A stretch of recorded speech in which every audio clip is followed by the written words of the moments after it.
Hello everyone, welcome back to my channel. मेरे channel में आप सबका स्वागत है। आज का वीडियो है MCS 031।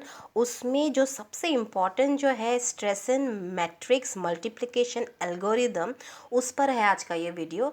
यहाँ मैं एक क्वेश्चन लेकर आई हूँ। ये MCS 031 की एग्ज़ाम में आई है और इसी पर आज का वीडियो है। मेरी एक व्यूअर्स है जिन्होंने इस स्ट्रेसन मैट्रिक्स मल्टीप्लिकेशन एल्गोरिदम के बारे में पूछा है और इसकी लिंक भी मैं उनको कमेंट करके दे दूँगी।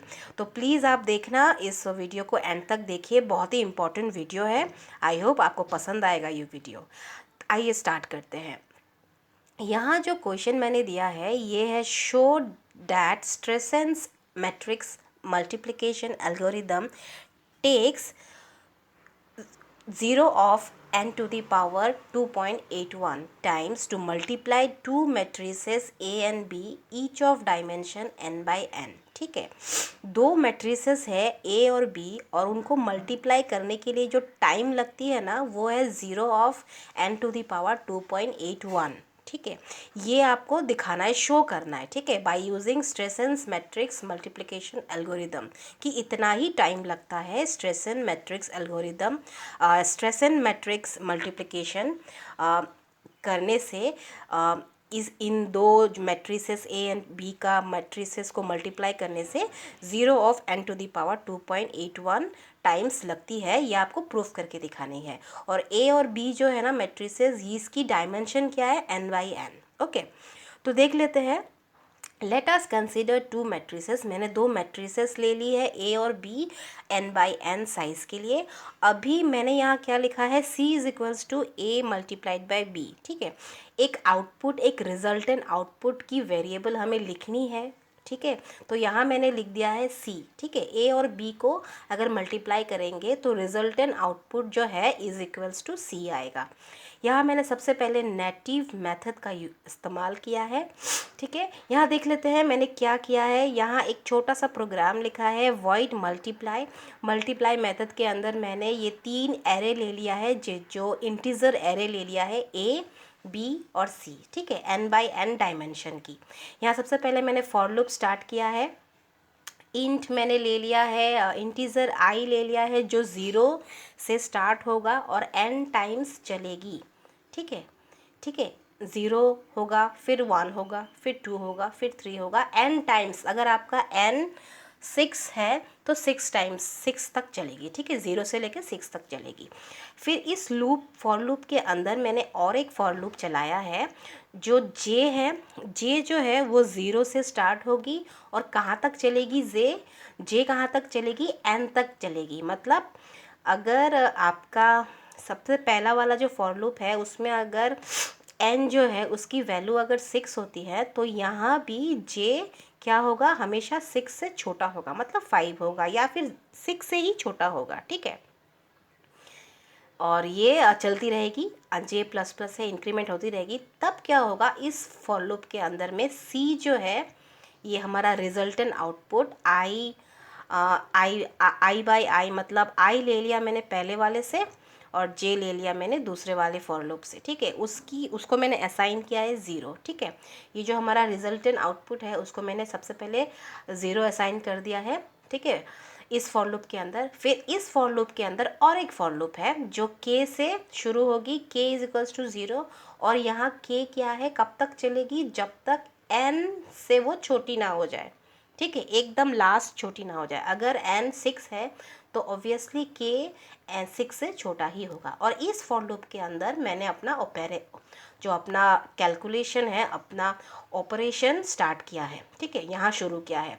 यहाँ ये जो है ए मैट्रिक्स है जिसकी डायमेंशन है n/n, मतलब i k और multiplied by b k j। ठीक है, बी एरे है और ए एरे है, इन दोनों को मल्टीप्लाई किया है और मैंने कहाँ डाला है, सी में डाला है। ठीक है, यहाँ मेरा मेन कैलकुलेशन स्टार्ट हुआ है इस वाले फॉर लूप के अंदर। मतलब ये नेस्टेड फॉर लूप है, एक फॉर लूप के अंदर और एक फॉर लूप चली है, वहाँ पर रिजल्टेंट आउटपुट जो है असाइन किया गया है। फिर और एक फॉर लूप चली है नेस्टेड, जिसके अंदर मेरा ऑपरेशन स्टार्ट, यहाँ जिसके अंदर दो एरे ए और बी का ऑपरेशन स्टार्ट हुआ है। ठीक है, कैलकुलेशन स्टार्ट हुआ है, अरिथमेटिक ऑपरेशन स्टार्ट हुआ है।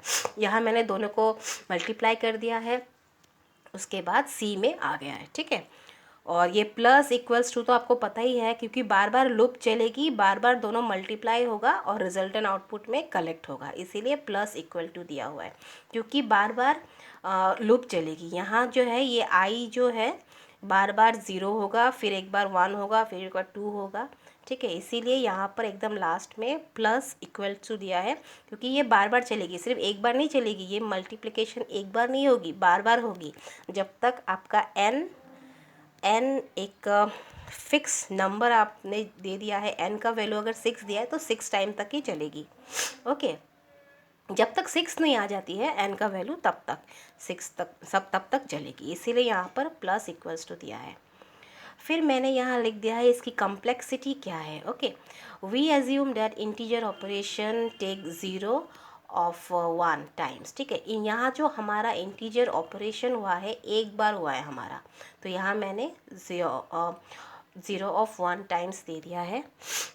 अभी मैंने यहाँ क्या दिया है, यहाँ मैंने 3 टाइम्स मेरा लूप चला, ठीक है, इसीलिए इसकी टाइम कम्प्लेक्सिटी क्या है, 0 ऑफ n⁻3, मतलब n³, ठीक है। इसकी ये जो नेटिव मेथड जो मैंने इस्तेमाल किया है दो एरे को मल्टीप्लाई करने के लिए, इसको करने के बाद मेरा टाइम कम्प्लेक्सिटी निकला है 0 ऑफ n³, ठीक है। अभी मैंने फिर से यहाँ मैंने और एक मेथड स्टार्ट किया है, which is divide and conquer method to multiply 2 square matrices, okay. Divide matrices A and B in 4 sub matrices. Divide और कॉन्क्वेयर में जैसे कि आप सबको पता है, हम क्या करते हैं, सबसे पहले सब डिवाइड करते हैं, उसके बाद जाके दोनों को कंपेयर करते हैं, फिर हम लास्ट में मिलाते हैं, ठीक है, तोड़ते हैं, हम एक एक करके तोड़ते हैं। तो यहाँ मैंने दो मैट्रिसेस ए और बी को सब मैट्रिसेस में कन्वर्ट किया है, मतलब n/2 n/2, ठीक है। मतलब n/n मैट्रिसेस था तो उनको मैंने सब डिवाइड किया तो n/2 n/2 हो गया। अभी मैंने किया, ये देखिए एक डायग्राम आपको दिख रहा है, देखिए ये मेरा मैट्रिक्स है ए, ये मेरा मैट्रिक्स है बी, ठीक है।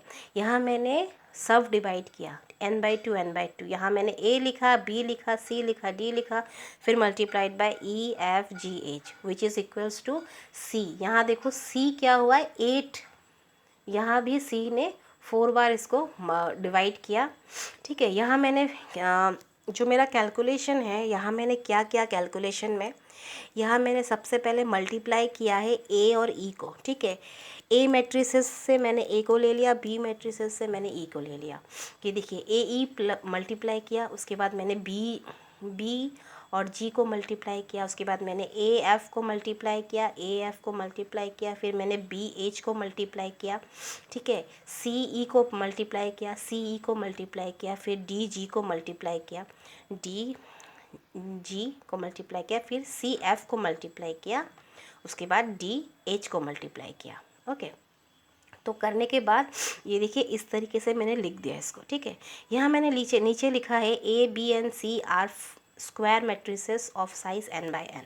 हमें पता है कि हमारा जो ए बी सी ये 3 मैट्रिसेस है, उसकी साइज़ क्या है, n/n है।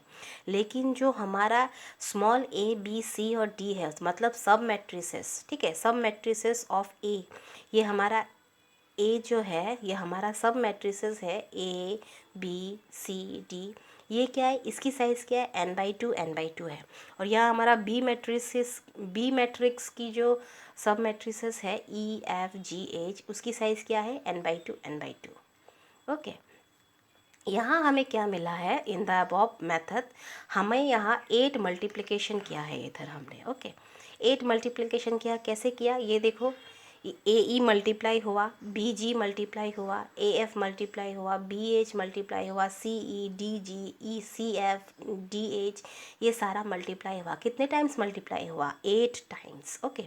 8 टाइम्स मल्टीप्लाई किया, और साइज़ क्या है, n/2, और एडिशन क्या हुआ, 4 टाइम्स एडिशन हुआ, है ना। ये दोनों ये first, second, third, fourth, 4 time addition हुआ और 8 टाइम मल्टीप्लिकेशन हुआ, ठीक है। तो इस addition of two matrices takes 0 of n square time, ठीक है। तो इसकी जो टाइम कम्प्लेक्सिटी है वो क्या है, टाइम कम्प्लेक्सिटी जो है वो क्या है, 0 ऑफ n स्क्वायर। यहाँ आप देख सकते हैं, यहाँ मैंने इस टाइम कम्प्लेक्सिटी को मैंने इस तरीके से लिखा है, ऐसा लिखना चाहिए, okay. t of n is equals to 8, 8 मतलब हमारा मल्टीप्लिकेशन, 8 मल्टीप्लिकेशन हुआ t of n/2 plus 0 of n square, मतलब हमारा जो दो मैट्रिसेस की जो एडिशन हुई है उसकी टाइम लिया है 0 ऑफ n स्क्वायर, ठीक है। अभी क्या हुआ, in the above divide and conquer method main component जो है क्या है, वो है हाई टाइम कम्प्लेक्सिटी, ठीक है। डिवाइड एंड कॉन्क्वेर मेथड में टाइम कम्प्लेक्सिटी ज़्यादा हुई है, मतलब यहाँ पर रिकर्सिव कॉल जो है हमारा 8 हुआ है, और स्ट्रेसन मेथड क्या करती है, ये रिड्यूस करती है रिकर्सिव कॉल को, ठीक है। जहाँ ये 8 है, डिवाइड एंड कॉन्क्वेर मेथड में टाइम कम्प्लेक्सिटी जो है वो रिकर्सिव कॉल कितनी हुई है, 8 हुई है, तो स्ट्रेसन मेथड क्या करेगा, उसको रिड्यूस करके 7 कर देगा, ओके। स्ट्रेसन मेथड क्या करती है, रिकर्सिव कॉल को कम करती है, यही है इसकी खासियत, ओके। तो यहाँ पर स्ट्रेसन मेथड मैंने यहाँ फिर से मैंने स्ट्रेसन मेथड मैंने यूज़ किया है, ओके। यहाँ मैंने स्ट्रेसन मेथड यूज़ करके मैंने सेम चीज़ को मैंने फिर से दिखाया है। यहाँ n/2 किया गया है, सेम थिंग किया गया है। डिवाइड और कॉन्क्वेर में जैसा किया, जैसे मैट्रिक्स को सजाया था वैसे ही मैंने सजाया, यहाँ ए और बी को सब मैट्रिसेस में कन्वर्ट किया है। A B C D A matrix में आता है, C F G H B matrix में आता है, लेकिन यहाँ मैंने मल्टीप्लिकेशन कैसे किया है, कौन सा फॉर्मूला यूज़ किया है। स्ट्रेसन मैट्रिक्स मल्टीप्लिकेशन की जो फॉर्मूला है वो ये है, ठीक है। ये P1 P2 P3 P4 P5 P6 P7 ये है इसकी फॉर्मूला, और इसी फॉर्मूला को मैंने यहाँ लिखा है, ठीक है। इसी फॉर्मूला को लिखा है, मतलब P5 को लिखा है P5 plus P4 minus P2 plus P6, ठीक है। अब P5 में क्या आती है, P5 में आती है हमारी A और A plus D multiplied by E plus H, ठीक है। ये जो है A plus D multiplied by E plus H, ठीक है। इसको मल्टीप्लाई करके P5 में डाल दिया और P5 को C में डाल दिया और उसको प्लस किया किसके साथ, P4 के साथ। P4 में क्या है, P4 में हमारा है D multiplied by H minus E, हमारा D का वैल्यू है multiplied by G minus C E, okay. तो इस तरीके से इसको सजा दिया। तो यही खासियत है, यहाँ पर स्ट्रेसन मैट्रिक्स मल्टीप्लिकेशन क्या करता है, रिकर्सिव कॉल को रिड्यूस करती है by using a special formula. Formula कौन सी है, ये है P1 P2 P3 P4 P5 P6 P7 में जिस तरीके से मल्टीप्लिकेशन की है ना, वही है फार्मूला, और लास्ट में जाके सबको प्लस करती है इस तरीके से, ओके। यहाँ मैंने दिया A B और C जो है वो हमारा सब मैट्रिसेस है n/n, और जो A मैट्रिक्स की जो सब मैट्रिसेस है A B C और D वो क्या है n/2 यहाँ हमारा B मैट्रिक्स की जो सब मैट्रिसेस है E F G E F G और H वो क्या है, हमारा सब मैट्रिसेस है B की, वो भी है n/2 और P1 P2 P3 P4 P5 P6 P7 जो है ये सब मैट्रिसेस है जिसकी साइज़ है n/2, ठीक है। अब टाइम कम्प्लेक्सिटी क्या है, टाइम कम्प्लेक्सिटी जो है अब स्ट्रेसन मेथड, इसमें क्या है, एडिशन और subtraction of two matrices takes 0 of n square, जो हमें पता है ना, क्योंकि पहले डिवाइड और कॉन्क्वेर में भी इसकी time complexity 0 of n square निकली थी। So time complexity can be written as this way, ठीक है। तो 7 लिखा है बिकॉज 7 टाइम्स मल्टीप्लिकेशन हुई है, इसीलिए कैसे हम लिखेंगे, लेकिन हम क्या करेंगे, यहाँ मास्टर्स थ्योरम का इस्तेमाल करेंगे। मास्टर थ्योरम के अनुसार यहाँ मैंने एक येलो में, अकॉर्डिंग टू मास्टर थ्योरम क्या है, T of n is equals to A of T n/b plus Fn where A is greater than equals to 1 and B is greater than equals to 1, ठीक है। अगर हुआ तो ये तीन कंडीशन काम आएगी। ठीक है, तो हमारा सबसे पहला वाला कंडीशन काम आया, जो क्या है, लॉग क्या है हमारा, n log ba। ठीक है, तो यहाँ पर इसके मुताबिक क्या होता है, बिग ओ, जिसको मैं 0 बोल रही हूँ ना, वो आप बिग ओ भी बोल सकते हो। ठीक है, मैंने इसको 0 बोला है, इट्स ओके, आप बिग ओ ही लिखो, एक ही जैसा दिखता है। Big O of n to the power log 7। ठीक है, यहाँ पर क्या है, big O n to the power log 7 होगी। इसको मास्टर थ्योरम के अनुसार जो big O of N O notation of N square जो है, अगर उसको हम यहाँ सॉल्व करेंगे इसके मुताबिक, ठीक है, इस फंक्शन के मुताबिक, तो हमारा क्या होगा, हमारा आएगा O notation of n to the power log 7। ठीक है, और log 7 की वैल्यू क्या होती है, 2.8074, जो यहाँ लिखा हुआ है। ठीक है, प्लीज़ आप इसको अच्छी तरीके से समझ लेना जो मैंने कहा है, और आप मास्टर थ्योरम के अनुसार अगर आपको समझ में नहीं आ रहा तो आप सॉल्व करके देख सकते हो, या फिर आप कमेंट सेक्शन में मुझसे पूछ भी सकते हो, मैं उसको भी कंप्लीट करके दिखा दूँगी। ठीक है, तो प्लीज़ एग्ज़ाम में ये पोर्शन लिखना बिल्कुल मत भूलना। ओके, ये अकॉर्डिंग टू मास्टर थ्योरम, और ये जो है ये 3 केसेस लिखना बिल्कुल मत भूलना, अदरवाइज़ आप इसको प्रूफ नहीं कर पाओगे। ओके, तो 0 of big O notation of n to the power log 7 की वैल्यू होती है O notation of n to the power 2.8074। Okay, so इसीलिए प्रूफ होती है कि स्ट्रेसन मैट्रिक्स मल्टीप्लिकेशन जो है उसकी time complexity O notation of, मतलब 0 O notation of n to the power 2.8074 है। ठीक है, ये प्रूफ होती है। और स्ट्रेसन मैट्रिक्स मल्टीप्लिकेशन क्या करती है, ये रिड्यूस करती है टाइम कम्प्लेक्सिटी जो है रिकर्सिव कॉल में, जो रिकर्सिव कॉल जो ज़्यादा हो गया है डिवाइड और कॉन्क्वेर में, उसको क्या करती है, कम करती है, घटाती है, रिड्यूस करती है। ठीक है, रिड्यूस करती है, इसी काम में आता है by using Strassen matrix special formula which is this P1 P2, ठीक है, P3 P4 P5 P6 P7, और इनको क्या करती है, इस तरीके से प्लस किया जाता है। ठीक है, ये P5 P4 P2 P6, इसको सबसे पहले P4 plus P5 plus P4, फिर P2 प्लस P6, इन दोनों को निकाल के माइनस किया, फिर P1 प्लस P2 को प्लस किया, फिर P3 प्लस P4 को प्लस किया, फिर P1 प्लस P5, फिर P3 माइनस P7 करके दोनों को माइनस किया, इस तरीके से है। ओके, आई होप आपको समझ में आया होगा। अगर कुछ भी डाउट रहता है तो प्लीज़ आप मुझे कमेंट करना। And thank you for watching my video. मिलते हैं बहुत ही जल्द एक नए वीडियो के साथ, एक नए सोल्यूशन के साथ। तब तक के लिए thank you so much. Please subscribe करना मेरे वीडियोज़ को, मेरे चैनल को सब्सक्राइब करना, नोटिफिकेशन बेल आइकन में क्लिक करना। Thank you so much, bye bye.